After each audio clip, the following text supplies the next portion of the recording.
Welcome to day 24 of my 30-day challenge. Hello everyone, it's me Salina Chhetri. Welcome back to my new mini blog. मैले चाहिँ यो स्टार्टिङमा राख्ने video नै बनाउन बिर्सेछु कि आज चाहिँ, अनि त्यही भएर पहिलाकै भिडियो राखिरहेको छु। स्टार्टिङमा चाहिँ मैले चाहिँ आज बिहान उठ्ने बित्तिकै पढ्न स्टार्ट गरेँ। अब कति धेरै दिन भयो कलेज नगएको, मैले त नपढेको नि यति धेरै दिन भयो कि मैले पढ्नै छोडिसके जस्तो भइरहेको थियो। अनि त्यही भएर बिहान उठेर आज चाहिँ पढ्छु जाँगर लागेर भनेर, अनि त्यसपछि पढेँ। त्यसपछि चाहिँ मैले बेडसिटहरू मिलाएँ अनि रुम सफा गरेँ। अनि त्यो कामहरू सबै सकिसकेपछि चाहिँ मैले अनि खाना खाएँ। अनि खाना खाएर पनि फेरि मैले हेर्नु न कति धेरै भाँडा माझेँ, यत्रो धेरै भाँडा माझेँ। भाँडा माझिसकेपछि चाहिँ स्कुल जानको लागि रेडी भएँ। त्यति बेलासम्म चाहिँ मम पनि गइसक्नु भएको थियो, भाइ पनि गइसकेको थियो, म एक्लै थिएँ कि। अनि त्यसपछि चाहिँ हिँड्दै हिँड्दै बस स्टपसम्म पुगेँ। अनि त्यहाँ गएर बस चढेर अनि बल्ल स्कुल जान्छु नि त म। अनि त्यही भएर अनि म चाहिँ स्कुलतिर लागेँ। अनि अब स्कुलमा भिडियो चाहिँ अब बनाइन।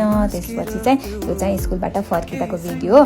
अनि हामी चाहिँ आज फर्किँदा ढिलो नै भइसकेको थियो। अब म्यामहरू चाहिँ निस्किसक्नु भएको थियो। त्यसपछि चाहिँ सुषमा टिचर र म चाहिँ अटो चढेर घरतिर लाग्यौँ। दक्षले चाहिँ आज हजुरले भ्लग बनाउन बिर्सिनु भयो टिचर भन्नुभएको थियो। अनि त्यही भएर मैले भ्लग बनाउँदै थिएँ त्यति बेला, उहाँले सम्झाएर। अनि टिचरहरू पनि जानुभयो बाई बाई भन्दै। त्यसपछि चाहिँ म पनि घरतिर लागेँ।